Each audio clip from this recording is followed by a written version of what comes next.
When something bad happens and all the lights come on in an aircraft, people don't just throw up their hands and start screaming. At least pilots, professional pilots, do not do that, right? And the passengers don't know. So Exactly.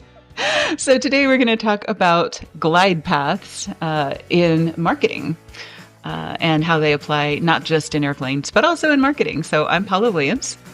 I'm John Williams. And we are ABCI, and ABCI's mission is I help you folks in the aviation industry sell more of your products and services. absolutely. So I have a private rating. John has far more ratings and hours and everything else than I do. So I'll let you tell us, what do you do when an engine goes out or something really bad happens in an airplane? Well, you have all this information in front of you on the panel and what you've been doing. So most airplanes, you establish a glide path. Even a helicopter, you get it on its maximum range glide. I mean, that's just the first thing you do. If an engine quits anyway, and if your engine is still working, then of course you stabilize, analyze, and you start working the problem. Right. Then you have time to aviate, navigate, communicate, right? Mm-hmm. And then maybe come up with a solution to the problem. In fact, well, in my flight training anyway, all of the problems were fake. We never actually had an engine out or anything like that. But we did have a lot of fake problems. And in 100% of those times, we were able to resolve the issue without actually landing in a field or doing something, as an emergency procedure. Setting a glide path is so powerful because it buys you time, and time can get you through almost any problem you ever have, right? Yep. Time used well anyway, right? Yeah. I mean, you had fake problems, I've had real problems. Right. Exactly. I mean, I had the fake ones as well, but, when you fly for 35, 40 years, you end up with a few interesting incidents along the way. Any you care to share? I was on a non-precision approach. I called in and said, he said, begin the approach. Yeah, clear to the approach. I said, Roger.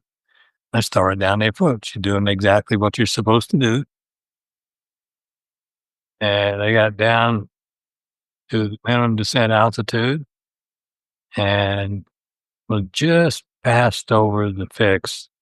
And I pushed on the microphone button to say final approach fix inbound. And when I pushed the button on the radio, I lost all electrical power. Yeah. As a light carry flashlight, right? Because it was a night and in the clouds.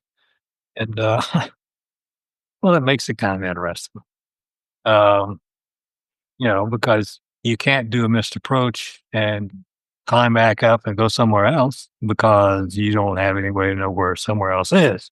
And in this particular instance, I was at MDA, minimum descent altitude, and I didn't break out in a time allotted. Well, now what are you going to do? I mean, all of the stuff in the book doesn't apply. Well, it just happened on this particular approach. I'd flown it hundreds of times. And I knew I was okay to go down 100 or 200 feet below MDA, so that's what I did. And I broke out and then flew over the airport, landed, parked.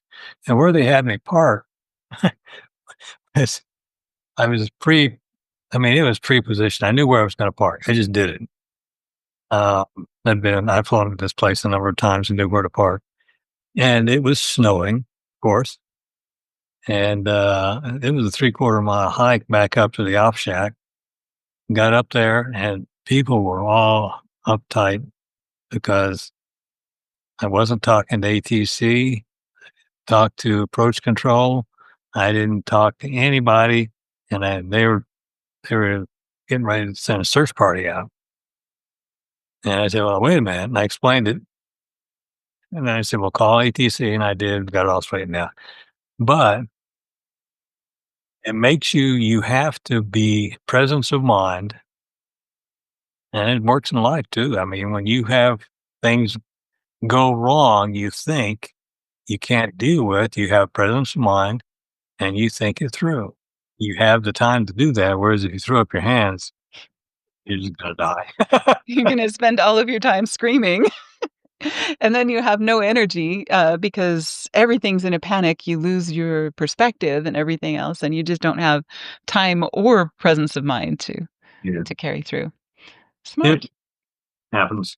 Yeah, and I think a lot of people have the same thing happen when they read a headline or, they see the stock market fall or, something like that happens. They throw up their hands and start screaming. They don't think it through and set a best glide path and buy themselves the time that they need to work out a solution. But I mean, you look at the examples from history of companies that have succeeded, and they're the ones that bought themselves time to be smart and to make good decisions and to work through those problems. And, As a matter of fact, Mhm. let me interject. Yeah. Almost 100 years ago, maybe exactly, just prior to the Great Depression of 29, there were a couple of companies that took opposite approaches to marketing. And one said, no more marketing, save the money. Mhm. And the second one said, increase the marketing and see what happens. Mhm. The one that increased the marketing to this day has the market leadership in their area, and both were in the same industry. Mhm.